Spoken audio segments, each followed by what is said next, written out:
ભાઈ તારા લગ્ન ક્યારે છે? 24 તારીખે છે ને, ધ્યાન જાય છે. 24 તારીખે, એટલે કેટલા દિવસ પછી? 7 દિવસ પછી ભાઈના લગ્ન છે, પણ 24 કલાક અડીખમ. મનોજભાઈ દેવી પૂજક, ભાઈ દેવી પૂજક ની એમ નામ ભાઈ લોઠું નથી કેતા. આ મનોજભાઈ જો 4-5 દિવસ પછી લગ્ન છે ને, અડીખમ આપણે સેવામાં ઊભા છે ભાઈ. જય માતા. નમસ્કાર મિત્રો, વિડીયોમાં સ્વાગત છે. તો મિત્રો, દેવી પૂજક સમાજના દીકરા માટે મિત્રો, આ છોકરા માટે એક લાઈક થઈ જાય મિત્રો, ને વિડીયો મેક્સિમમ વોટ્સઅપ ગ્રુપમાં શેર કરી દેજો મિત્રો, કે જેમના 7 દિવસ બાદ લગ્ન છે અને જૂનાગઢમાં જે ખજૂરભાઈ 3 બાળકોનું એક માજીનું ઘર બની દીધા, ત્યાં ભાઈ અડીખમ મિત્રો મહેનત કરતા હતા અને સેવામાં પોતાનું યોગદાન આપતા હતા મિત્રો, કે લગ્નની 7 જ દિવસની વાર હતી મિત્રો, ત્યારે ખૂબ જ મોટું યોગદાન આપી રહ્યા હતા. અને મિત્રો ખજૂરભાઈને પણ જાણીને નવાઈ લાગી કે સારું કહેવાય કે મિત્રો 7 જ દિવસની વાર છે અને આપણે મહેનતમાં આપણી સેવામાં ખૂબ જ યોગદાન આપ્યું. તો મિત્રો આવા લોકોને મિત્રો સપોર્ટ કરવાની જરૂર છે મિત્રો, કે જે મિત્રો મધ્યમ વર્ગમાંથી આવે છે છતાં પણ મિત્રો પોતાના ગામમાં જો કોઈનું સારું થતું હોય તો મિત્રો 24 કલાકના મહેનત કરે છે મિત્રો, પોતાના લગ્ન હોય કે પછી કોઈ પણ પ્રસંગ હોય તે જોતા નથી. તો મિત્રો આ દેવી પૂજક સમાજના દીકરા માટે, મહેશ માટે ખૂબ જ લાઈક થઈ જાય અને વિડીયો મેક્સિમમ લોકોને શેર કરી દેજો મિત્રો.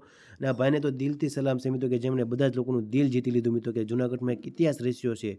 કેમ કે મિત્રો ખજૂરભાઈ જ્યાં ઘર બની હતા ત્યાં કોઈ જ સેવા માટે નથી આવતું, પણ અમુક લોકો એવા હતા મિત્રો 10 થી 12 લોકો જે અડીખમ ઊભા હતા. તેમાંનો આ દેવી પૂજક સમાજનો દીકરો, જે મિત્રો 7 દિવસ પછી જ લગ્ન હતા અને છતાં પણ મિત્રો ત્યાં 24 કલાક ખજૂરભાઈની ટીમ સાથે અને ખજૂરભાઈ સાથે અડીખમ સેવા માટે ઊભા હતા અને સ્ટાઇલ તથા કડિયાનું કામ કરતા હતા. તો મિત્રો આ ભાઈ માટે એક લાઈક થઈ જાય.